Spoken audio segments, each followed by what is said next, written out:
Selamat sore, nama saya Nika Didia Sekarayu kelas 9C. Topik yang akan saya presentasikan adalah A. Wawasan kelistrikan. Listrik adalah teknologi mutakhir yang ditemukan oleh manusia. Kelistrikan adalah sifat benda yang muncul dari adanya muatan listrik. Ada dua jenis muatan listrik, yaitu muatan listrik negatif dan positif. Suatu benda bermuatan listrik negatif jika kelebihan neutron dan positif jika kekurangan neutron.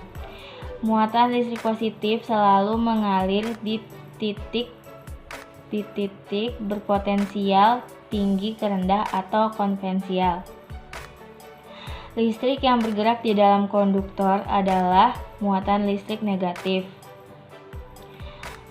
Jenis dan manfaat. Arus listrik adalah mengalirnya neutron kontinu pada konduktor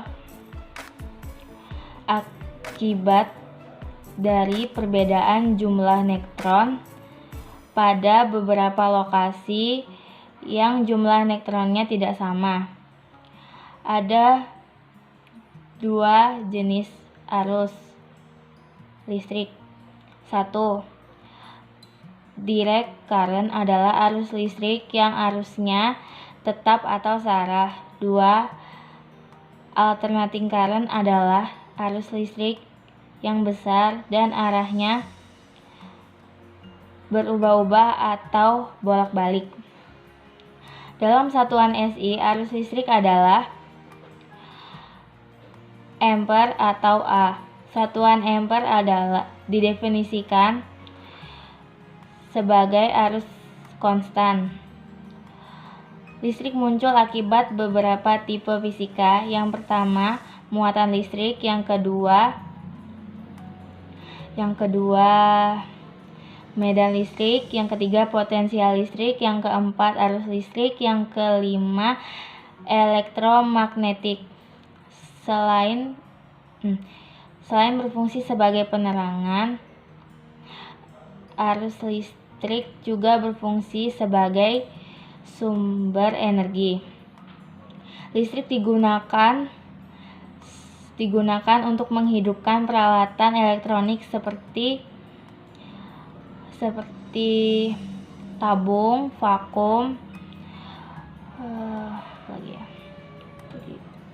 transistor, dioda, dan sirkuit terintegrasi.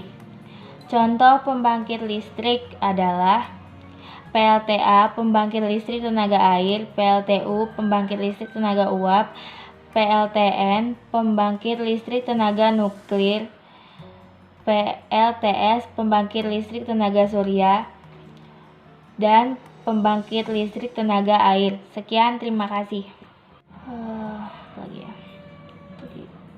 Transistor, dioda, dan sirkuit terintegrasi.